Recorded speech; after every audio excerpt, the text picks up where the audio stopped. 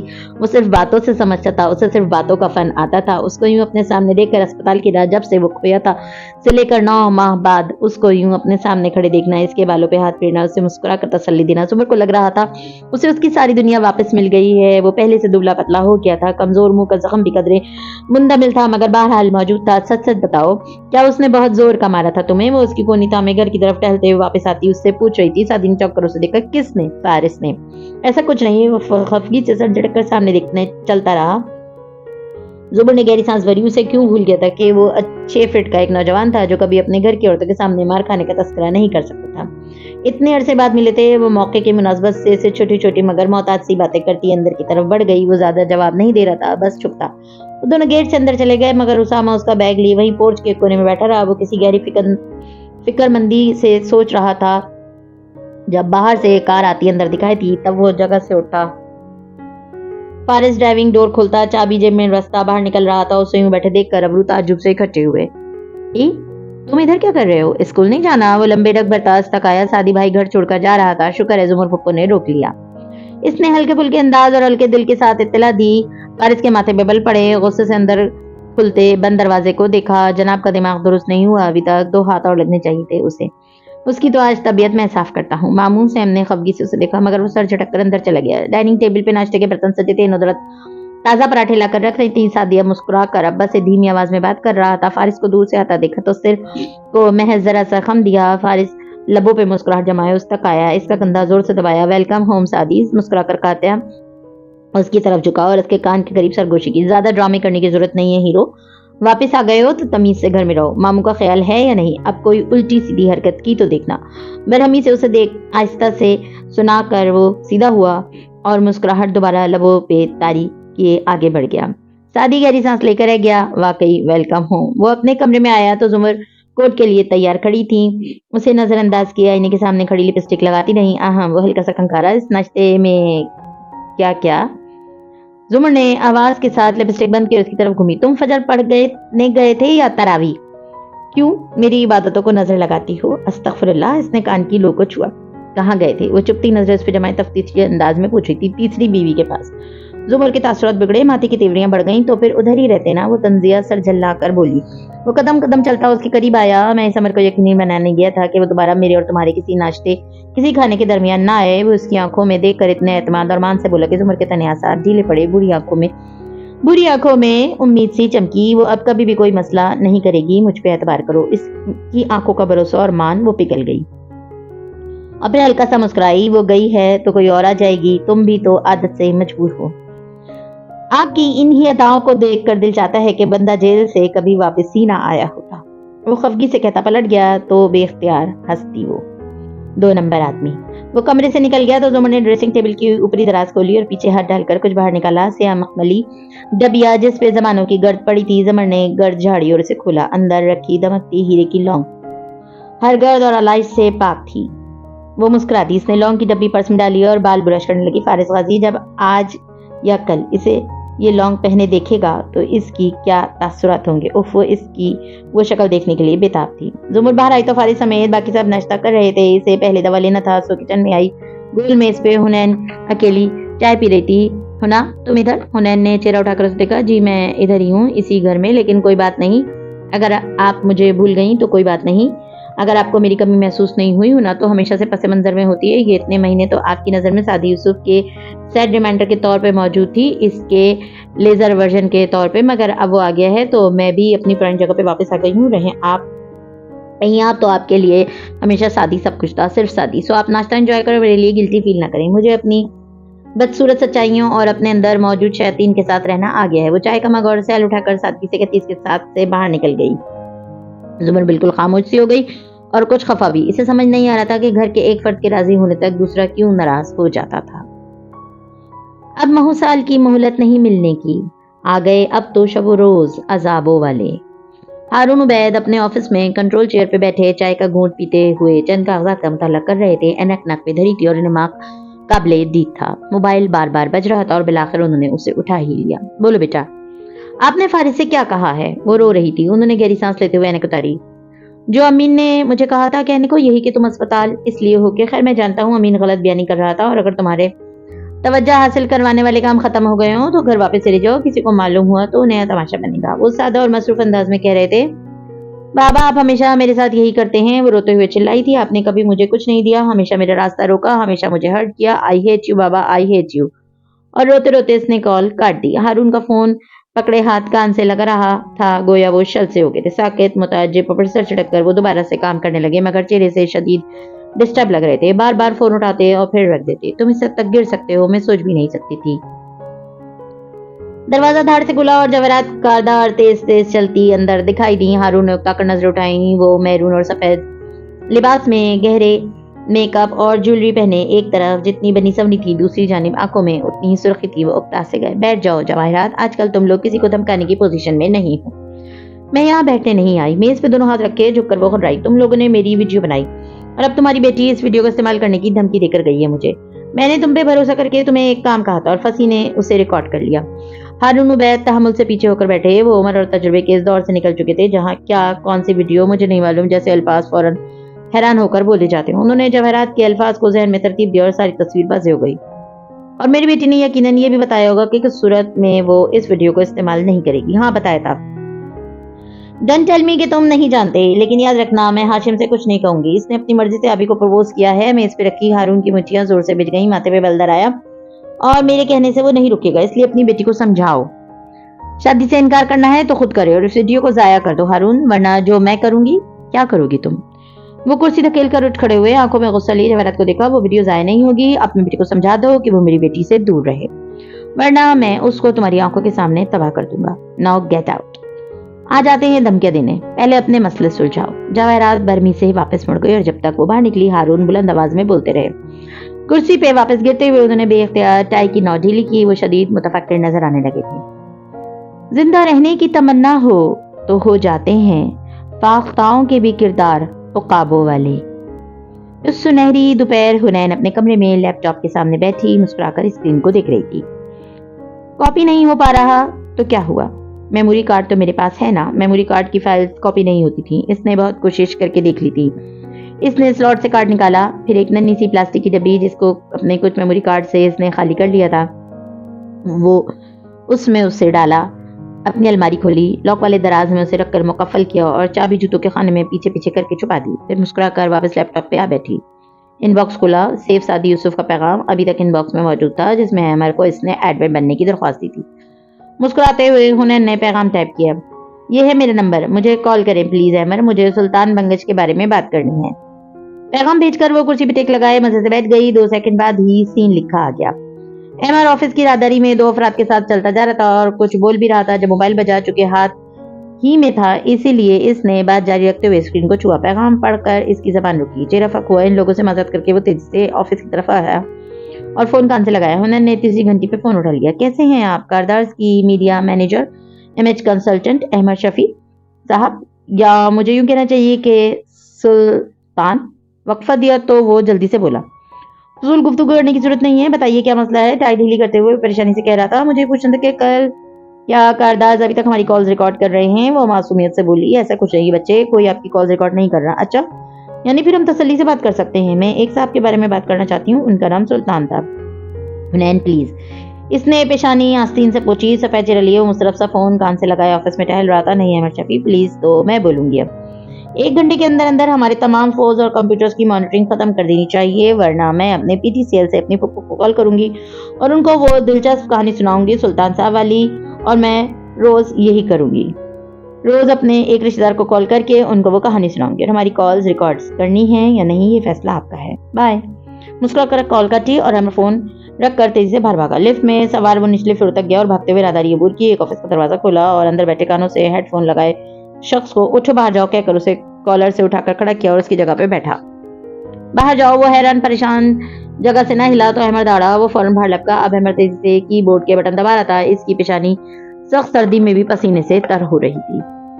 وہ وقت آ گیا ہے کہ ساحل کو چھوڑ کر گہرے سمندروں میں اتر جانا چاہیے۔ ہاشم کے آفس میں باوجود سردی کے کسی ہیٹر کی ضرورت نہ تھی۔ ماحول خاصا گرم گرم ہو رہا تھا۔ ہاشم نے برے موڈ کے ساتھ فون رکھا اور سامنے بیٹھی جواہرات کو دیکھا۔ SHO کا تبادلہ ہو گیا ہے، وہ کچھ سوتے ہوئے بولا، اور یہ یقیناً صاحبزادی صاحبہ نے کروایا ہوگا۔ جواہرات فکر مندی سے آگے ہوئیں اور اسی صبح والے لباس میں تھیں وہ، اور بے حد مضطرب لگ رہی تھی۔ گہرے میک اپ کے باوجود وہ بوڑھی لگنے لگی تھی۔ کوئی فرق نہیں پڑتا، نوشیروہ کو کوئی گرفتار نہیں کر سکتا۔ ہاشم نے ناک سے مکھی اڑائی۔ تم اس کی ضمانت قبل از گرفتاری کروا لو پھر بھی۔ ممی کیا ہو گیا ہے؟ نان بیلیبل آفینس، یہ ضمانت نہیں ہو سکتی ہے۔ تم نے رانا برکت والے کیس میں کروائی تھی نا؟ ممی وہ غیر معمولی حالات تھے، وہاں بہت سے جائز وجوہات تھی، یہاں نہ ہو سکتی ہے، نہ اس چکر میں پڑنے کی ضرورت ہے، آپ بے فکر رہیں، کوئی شیرو کو گرفتار نہیں کرے گا۔ ہاشم نے اس کی آنکھوں میں دیکھ کر پورے وسوخ سے کہا۔ جواہرات نے مسترب سا پہلو بدلا۔ وہ تب سے کمرے میں بند ہے ہاشم، تم اس کی فکر کرو، فی الحال ہم کتنے کرائسس میں ہیں۔ ہاشم نے چوک کر اسے دیکھا۔ کیا مطلب؟ میں اس کی فکر کروں؟ کر تو رہا ہوں، میں ہی تو کر رہا ہوں، مگر آپ کے یہ الفاظ کہاں سے آ رہے ہیں؟ ہاں، اس نے ایک تیز گہری نظر ماں پہ ڈالی۔ جواہرات نے چائے کا کپ آہستہ سے فرش میں رکھا اور الفاظ ڈھونڈے، ابھی والے معاملے کو کچھ عرصے کے لیے ملتوی کر کے۔ ایک منٹ ممی، اس نے سختی سے ہاتھ اٹھا کر اسے روکا۔ جواہرات کی سانس تک اٹک گئی۔ میں نے اس کو پرپوز اس لیے نہیں کیا تھا کیونکہ آپ مجھے بار بار ترغیب دلاتی تھی، میں نے یہ فیصلہ اپنی وجہ سے کیا تھا۔ میری بھی اپنی زندگی ہے جسے میں آپ لوگوں کو غلطیاں درست کرنے میں ختم نہیں کر سکتا، وہ معاملہ جہاں ہے وہیں رہے گا، اس کے بارے میں کچھ کہنے کی ضرورت نہیں ہے۔ جواہرات نے آستگی سے اس بات میں سر ہلایا، البتہ اس کی رنگت پھیکی پڑ چکی تھی، وہ بے حد شکست خوردہ نظر آ رہی تھی۔ وہ پرس اٹھائے آفس سے باہر نکلی تو احمد چلا آ رہا تھا۔ وہ اس کے ساتھ سے گزرنے لگی تو احمد نے قریب ہو کر سرگوشی کی۔ مسز کاردار، میں یوسف کے فون ٹیپ ہٹوا رہا ہوں۔ جواہرات نے چوک کر اسے دیکھا، پھر آنکھوں میں غصہ دھرایا۔ یہ ہر کوئی اپنی منمانی کب سے کرنے لگا ہے؟ تم ہاشم سے پوچھے بغیر؟ مسز کاردار وہ نرمی سے سرگوشی میں بولا۔ وہ لڑکا سادی، وہ کال کر کے کسی سے خاور کی بات کر رہا تھا، خاور کو پھنسانے کی، آپ کا نام لے رہا تھا، میں اسی لیے ٹیپ ہٹوا رہا ہوں، بے فکر رہیں، میں آپ کا وفادار ہوں، سمجھانے والے انداز میں وہ بولا تو جواہرات گہری سانس لے کر رہ گئی۔ رنگت مزید پھیکی پڑی، ہر طرف سے گھیرا تنگ ہو رہا تھا، ہر شخص ٹائم بم بنا ٹک ٹک کر رہا تھا۔ ٹھیک ہے، تم نے درست کیا، ویسے بھی اب کال ٹیپنگ کی ضرورت نہیں رہی ہے، وہ تھکے تھکے سے انداز میں کہہ رہی تھی۔ احمد نے غور سے اسے دیکھا۔ مسز کاردار پریشان مت ہوں، میں آپ کے ساتھ ہوں۔ راہداری میں باریک ہیل سے چلنے کی آواز آئی تو وہ دونوں جو قدرے الگ تھلگ کھڑے تھے چوک کر دیکھنے لگے۔ سامنے سے شیرین چلی آ رہی تھی، رنگ برنگے کپڑوں میں ملبوس، بالوں کو الٹے سیدھے فیشن کے مطابق باندھے۔ وہ ان کو نظر انداز کر کے ہاشم کے آفس کی طرف بڑھ گئی۔ جواہرات کی چپتی نظروں نے دور تک اس کا تعاقب کیا۔ احمد، مجھے خاور سے نجات چاہیے، وہ بے بسی سے دبی دبی آواز میں کہہ رہی تھی۔ ہاشم کہہ رہا تھا، اس نے کال کی ہے، اس کو ہمیں کچھ کرنا ہوگا۔ احمد، ہم کو اس عہد میں تعمیر کا سودا ہے جہاں لوگ معمار کو چن دیتے ہیں دیوار کے ساتھ۔ شام کا نیل گوں اندھیرا ہر پل گہرا ہوتا جا رہا تھا۔ کالونی کے گھروں کے پورچ اور گیٹ کی بتیاں جلنے لگی تھی۔ مغرب کی صدا بلند ہو رہی تھی، پرندے گھروں کو لوٹ رہے تھے۔ ایسے میں فارس قاضی کالونی کی مسجد میں موجود تھا۔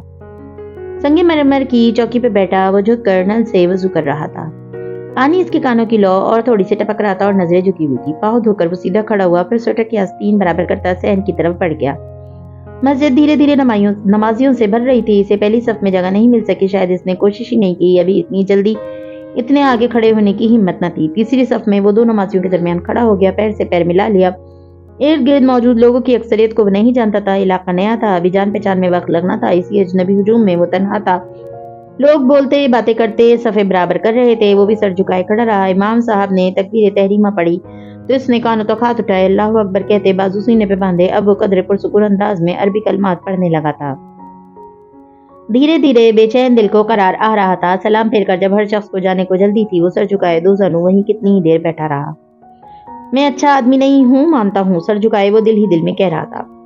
میرے ارادے برے تھے، یہ بھی مانتا ہوں، میں خاور کو قتل کرنا چاہتا تھا، اس نے میری بے گناہی اور معصوم بیوی کو مارا تھا، اس نے میرے بے گناہ بھائی کو بھی مارا تھا، میری بے گناہ بیوی پہ گولیاں بھی چلائی تھی۔ میں ہاشم اور جواہرات میں سے کسی اس ایک کو قتل کرنا چاہتا تھا جس نے اس کا طلاق کا حکم دیا تھا، اس لیے میں کہتا تھا زمر سے کہ ہم الگ ہو جائیں گے، مگر اب ایسا نہیں ہوگا۔ میں خاور کا فیصلہ اللہ آپ پر چھوڑتا ہوں، نہ میں اس کے پیچھے جاؤں گا نہ اس کے خلاف کچھ کروں گا۔ رہا ہاشم تو میں اس کی جان نہیں لوں گا، خیر آپ جانتے ہیں میں کیا کروں گا اس کے ساتھ، مگر اب میں کسی کی جان نہیں لینا چاہتا۔ انصاف چاہیے مجھے، عدالت نہیں دے گی جانتا ہوں، خود لینا پڑے گا مانتا ہوں، مگر ہاں اب میں اس سے الگ نہیں ہونا چاہتا۔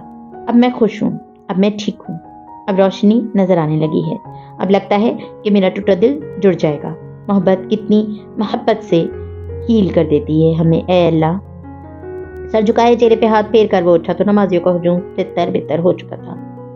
وہ چپ چاپ مسجد سے نکل آیا، جوتے پہنے اور ٹھنڈی خوشگوار ہوا میں چلتا ہوا گھر کا فاصلہ عبور کرنے لگا۔ اس کا چہرہ پہلے سے پرسکون اور مطمئن لگتا تھا۔ اس کے جاگرز میں مقید پیر تارکول کی سڑک عبور کر رہے تھے، تیز تیز، اور شاید گزرے برسوں کا فاصلہ بھی طے کر رہے تھے۔ نیل گو اندھیرا بڑھتا جا رہا تھا، تارے آسمان پہ نمودار ہونے لگے تھے، ٹھنڈے میٹھے تارے۔ وہ دونوں سنیما کے ہال میں موجود تھے۔ اندھیر کرسیوں پہ پیچھے کو ٹیک لگائے وہ کان کی لو مسلتا نگاہیں اسکرین پہ جمائے ہوئے تھا۔ گاہے بگاہے ساتھ بیٹھی زرتاشا کو بھی دیکھ لیتا، جو بالوں کے ہیئر بینڈ میں مقید تھی، ہاتھ میں پکڑے نیچوز وقفے وقفے سے کھاتی نماز سے اسکرین کو دیکھ رہی تھی۔ یہ مر جائے گا۔ کچھ دیر بعد وہ بے چینی سے بولی، فلم سے بور کر رہی تھی۔ زرتاشا نے چوک کر اسے دیکھا۔ آپ نے دیکھ رکھی ہے پہلے؟ وہ ناراض ہوئی۔ نہیں یار، صاف پتہ چل رہا ہے۔ اچھا اب ایسی شکل مت بناؤ، اسے دیکھو۔ زرتاشا نے خفگی سے سر چٹک کر چہرہ واپس موڑا تو وہ گہری سانس بھر کر رہ گیا۔ چند لمحے بعد انٹرمیشن کا نشان ابھرا اور ہال کی بتیاں جل اٹھیں۔ لوگ اٹھ کر باہر جانے لگے۔ وہ دونوں وہیں بیٹھے رہے۔ 3-4 لڑکوں کا گروہ ان کی قطار میں آگے بڑھتا انتقا رہا تھا، گویا اب ان کے سامنے سے تنگ سی جگہ سے گزر کر جائے گا۔ وہ فارس کی دائیں طرف سے آ رہے تھے، سو فارس نے جاگرز لمبے کر کے نچلی قطار کی نشست پہ رکھ دیے اور سینے پہ بازو لپیٹے قدرے نیند دراز ہو گیا۔ لڑکے رک گئے، جان گئے وہ نہیں چاہتا وہ اس کی بیوی کے سامنے سے گزر کر جائیں۔ وہ واپس مڑ گئے۔ آپ کو میری بات یاد ہے، مجھ سے نہیں لڑیں گے، میرے لیے لڑیں گے۔ وہ مسکرا کر اس کو دیکھتے ہوئے بولی، اس کی آنکھیں چمک رہی تھیں۔ فارس نے ہلکے سے کندھے اچکائے۔ لڑتا ہوں تم سے، لڑتا تو ہوں، جانتی ہوں، مگر اس دن آپ نے روبینہ آنٹی کے سامنے میری حمایت کی کہ زرتاشا نے ایسی کوئی بات نہیں کی تھی، حالانکہ میں نے کہی تھی۔ وہ میکے میں کوئی بات سے بات نکلنے والے ایشو کا تذکرہ کرنے لگی تھی۔ مجھے پتا ہے تم نے کہی تھی اور تمہیں نہیں کہنی چاہیے تھی۔ زرتاشا ہر وقت دوسروں کے معاملات پہ کمنٹس نہیں دیتے اور ٹیکسٹ اور فون کالز پہ تو یہ کام نہیں کرتے۔ فونز پہ باتیں صرف بگڑتی ہیں کیونکہ پوری سمجھ نہیں آتی، لیکن جب کبھی تم خاندان میں کسی کے بارے میں کوئی بات کیا کرو تو اس کو اون کیا کرو، اس کے لیے لڑا کرو، اس پہ ڈٹ جایا کرو، کسی خالہ پپی یا بھابھی کے ڈر سے مکرنا جایا کرو کہ میں نے کسی کو نہیں بتایا، میں نے تو کچھ نہیں کہا وغیرہ۔ بات کو اس کے گھر پہنچایا کرو۔ مانا کہ میری غلطی تھی، مگر آپ نے ان کے سامنے میری حمایت کی، مجھے اچھا لگا تھا، وہ نرم مسکراہٹ کے ساتھ کہہ رہی تھی۔ فارس نے پھر ہلکے سے کندھے اچکائے۔ تم غلط کرو گی یا صحیح، میں دنیا کے سامنے ظاہر ہے تمہیں ہی سپورٹ کروں گا۔ اگر آپ اپنے گھر کی لڑکیوں کو ان کی غلطیوں کے لیے معاف کر کے ان کو سپورٹ نہیں کر سکتے، ان کا ہاتھ تھام کر ان کو پورے قد کے ساتھ کھڑا نہیں کر سکتے، تو آپ کیسے مرد ہوئے؟ انسان تو بہت سے ہوتے ہیں، مرد کوئی کوئی ہوتا ہے۔ بس اتنا بتا دیں کہ یہ فلم والا مرد مرے گا یا نہیں۔ وہ مسکراہٹ دبا کر بولی، میں اول تو اسے مرد مانتا نہیں ہوں، دوم ہاں یہ مر جائے گا۔ نہیں، میں نے یہ فلم نہیں دیکھ رکھی، میں نے صرف ریویو میں ساری کہانی صبح پڑھ لی تھی۔ وہ یوں ہی نیم دراز ٹیک لگائے مسکرا کر بتا رہا تھا تاکہ آپ میری فلم خراب کر سکیں۔ اس کی آنکھوں میں پھر سے ناراضی ابھری۔ مجھے ایک قدم آگے رہنا اچھا لگتا ہے زرتاشا۔ مغرب پوری طرح ڈھل چکی تھی، اس کے جاگر سڑک گویا اپنے نیچے لپیٹے تیز تیز فاصلہ عبور کر رہے تھے۔ سبز بلوں سے ڈھکا بنگلہ سامنے تھا۔ وہ گہری سانس لے کر ماضی کی یادوں کو ذہن سے رکھتا اندر داخل ہوا۔ لاؤنج میں وہی لوگ تھے جو روز ہوتے تھے، مگر آج لگتا تھا سب کے چہروں پہ مسکراہٹیں ہیں۔ راہداری سے گزرتے وہ کچن کے کھلے دروازے میں ذرا دیر کو ٹھہرا۔ سادی سلیب کے ساتھ کھڑا تھا اور سر جھکائے مسکرا کر سامنے کرسی پہ بیٹھی زمر کو سن رہا تھا، جو دھیرے دھیرے بتا رہی تھی۔ پھر ہم نے فارس کے کیس کے دنوں میں پرانی کتھائیں، طویل قصے۔ زمر کو اس کی طرف پش تھی، سادی نے بھی نہیں دیکھا۔ وہ ایک ثانیہ کو ٹھہرا، پھر اسے آواز دی، سادی۔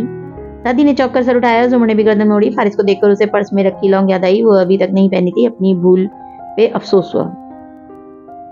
اپنا پاسپورٹ مجھے دے دو، اس نے عجلت میں پوچھا، گویا زیادہ دیر مخل نہیں ہونا چاہتا تھا، مگر مخل کرنے کا بہانہ بھی چاہیے تھا۔ وہ میں نے ڈسپوز آف کر دیا ہے، بے فکر رہیں۔ سادی نے سر کو جنبش دے کر تسلی کروائی۔ فارس کے ابرو تعجب سے کھٹے ہوئے۔ کیا مطلب ڈسپوز آف کر دیا ہے؟ میں نے کہا تھا میں اسے خود ڈسپوز آف کروں گا۔ وہ صباحت نے اپنا کریئر داؤ پہ لگا کر تمہارے لیے بنوایا تھا، تمہیں یقین ہے وہ کسی کے ہاتھ نہیں لگے گا؟ اس نے فرقہ مندی سے پوچھا تھا۔ اس کے اتنے ٹکڑے کیے تھے کہ اب وہ نہیں ملے گا کسی کو، فکر نہ کریں۔ سادی نے ہاتھ اٹھا کر تسلی دی۔ مگر فارس وہ کہہ رہا ہے تو اس پہ بھروسہ رکھو۔ زمر کی بات پہ اس نے اچھا جی کہہ کر سر کو خم کر دیا اور برے موڈ کے ساتھ آگے بڑھ گیا۔ وہ دونوں پھر سے باتوں میں لگ گئے تھے۔ آپ اکیلے نہیں ہیں۔ 2 قدم بڑھا تھا کہ سیم کے کمرے کے دروازے پہ کھڑی ہنر نے پکارا۔ وہ رکا، غور سے اسے دیکھا۔ اگر تم سمجھتی ہو کہ میں جیلس ہو رہا ہوں تو میں سمجھتی نہیں ہوں، مجھے یقین ہے۔ خیر ہے، ہوتا ہے ایسے۔ الفاظ کے برعکس اس کا لہجہ شگفتانہ تھا، چہرے پہ عجیب ویرانی تھی۔ کہہ کر وہ پلٹ گئی اور سیم کی بیڈ پہ آ بیٹھی۔ وہ ٹیوشن جاتا تھا اس وقت، اداس اور ویران۔ یکایک دروازہ بند ہو کر لاک ہونے کی آواز آئی تو انہوں نے چوک کر سر اٹھایا۔ فارس دروازہ مقفل کر کے کرسی لے کر اس کے سامنے آ بیٹھا اور آگے ہو کر غور سے اسے دیکھا۔ حنین، کیا مسئلہ ہے؟ سیم نے مجھے نہیں بتایا، مگر تمہاری اور سادی کی کیا لڑائی چل رہی ہے؟ ڈھیلی سی فرینچ چوٹی بنائے، کٹے بال ماتھے پہ پکے ریزر چہرے پہ لیے حنین کی آنکھیں ڈبڈبائی تھیں۔ آپ تو ہمیشہ 2 قدم آگے رہتے ہیں۔ آپ کو ابھی تک کسی نے نہیں بتایا کیا؟ مجھے واقعی نہیں پتا۔ وہ چھٹکا تھا۔ ہنا بھیگی آنکھوں سے اسے دیکھتی رہی۔ وہ آپ کو بتا دے گا بھائی، وہ بتا دے گا اور آپ مجھ سے نفرت کریں گے۔ فارس انسانی بغور اس کی آنکھوں کو دیکھتا رہا۔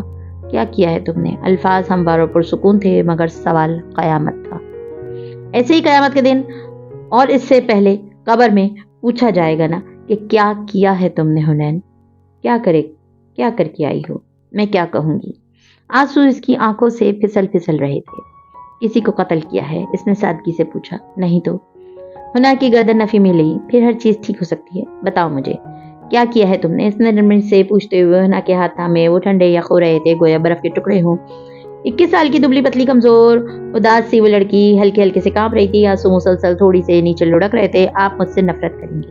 نہیں کروں گا، اس نے تسلی دی۔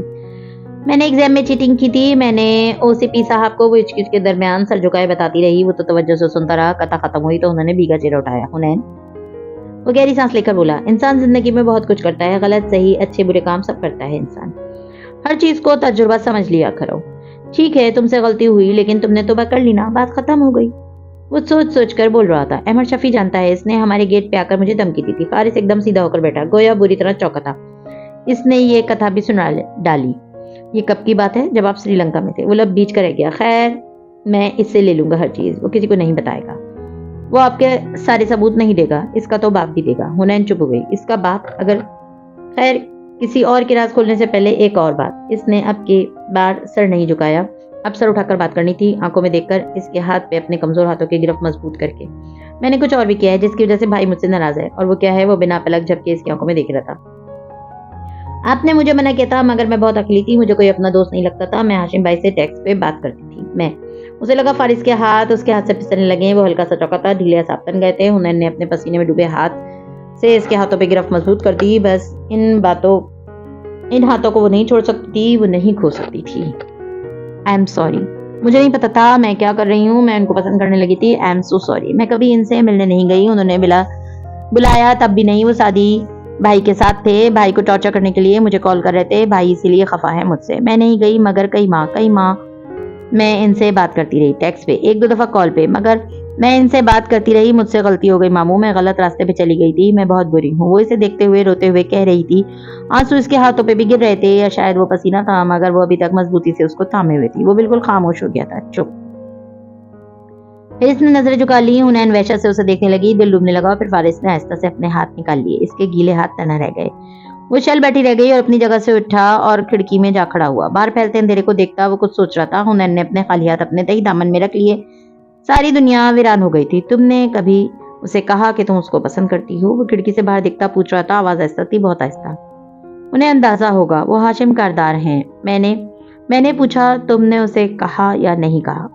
وہ اب ہنا کی طرف گھوما۔ وہ یک ٹک چہرہ اٹھا کر اسے دیکھنے لگی۔ فارس نے آنکھیں بند کر کے گہری سانس باہر خارج کی اور پھر واپس کرسی کی طرف آیا۔ سنو حنین، وہ سنجیدگی سے اس کے سامنے بیٹھا کہنے لگا، انسان کا پسند ناپسند پہ اختیار نہیں ہوتا، وہ اس کے بعد کیا کرتا ہے اس پر اختیار ہوتا ہے۔ میں نے بھی جیل میں بہت اچھے دوست برے بنائے، اتنی عمر پکی ہو چکی ہے کہ اب میں ایک چھوٹی بچی کو جج نہیں کر سکتا۔ میں اس بات کو دوبارہ ڈسکس بھی نہیں کرنا چاہوں گا۔ مجھے اب صرف اس بات کی پرواہ ہے کہ وہ کورٹ میں کیا پیش کرے گا۔ کورٹ؟ انہوں نے ناسمجھی سے اسے دیکھا۔ کون سا کورٹ؟ اگر کوئی ٹرائل ہوا تو وہ تمہیں کورٹ میں بلائے گا اور تمہارے سارے میسیجز پرنٹ کر کے وہاں پیش کرے گا۔ آئی ایم سوری ہنا، اگر میں کبھی تمہیں یہ یقین نہیں دلا سکا کہ تم اکیلی نہیں ہو، کہ تم مجھ پہ اعتبار کر سکتی ہو، لیکن اب جو ہونا تھا ہو گیا۔ مجھے اچھا نہیں لگا، مگر میں تمہیں جج نہیں کروں گا۔ کوئی بھی چیز میرے دل میں تمہاری محبت کم نہیں کر سکتی۔ اور ابھی میں بھی کچھ بتاؤں گا تمہیں، تاکہ یہ ثابت کر سکوں کہ میں بھی تم پہ اعتبار کرتا ہوں۔ مگر پہلے مجھ پہ بھروسہ کرو اور بتاؤ کہ ان میسیجز میں کیا تھا۔ تم اس سے کیا بات کرتی تھی؟ اس نے دوبارہ سے ہنا کے ہاتھ تام لیے تھے اور وہ اس سے پوچھا تھا۔ نہ نرمی سے نہ سختی سے، ضبط اور تحمل سے۔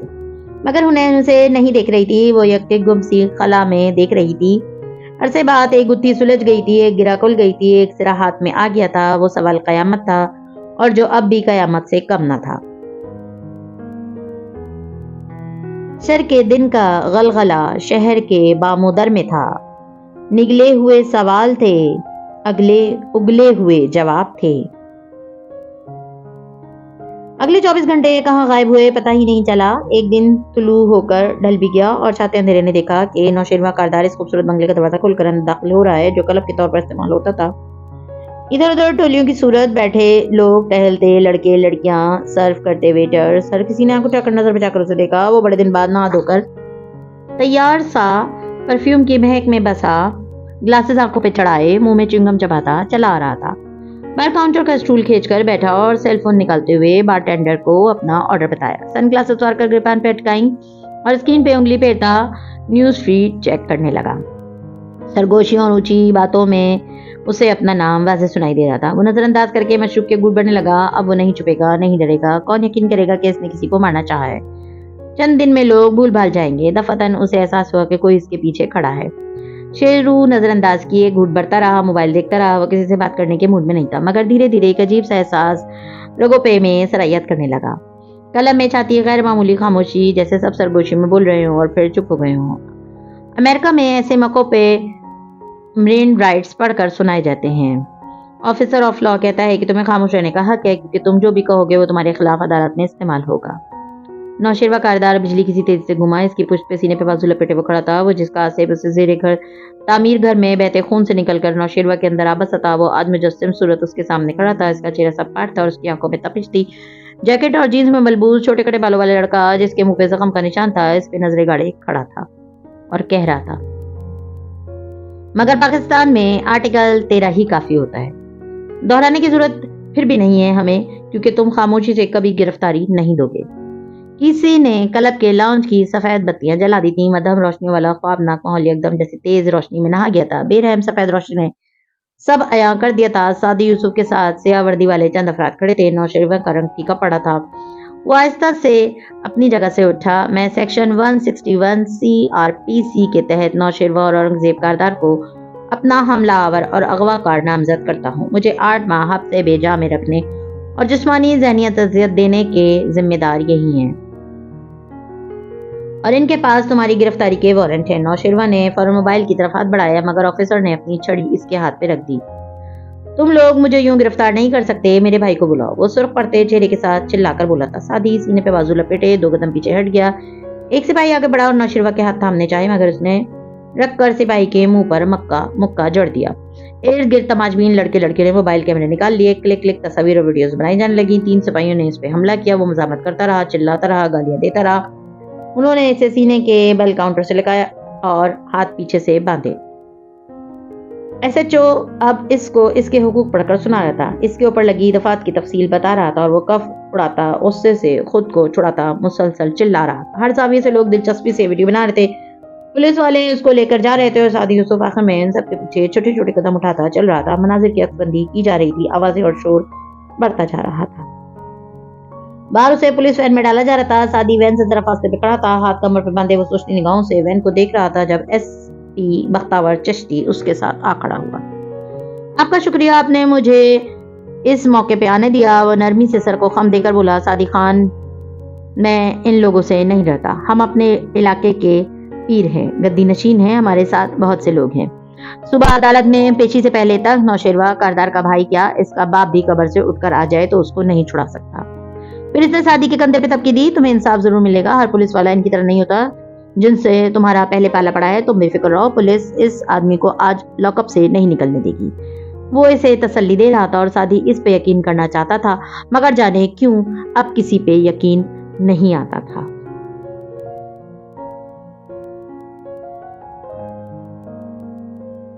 مزید ویڈیوز دیکھنے کے لیے ہمارے چینل کو سبسکرائب کیجیے۔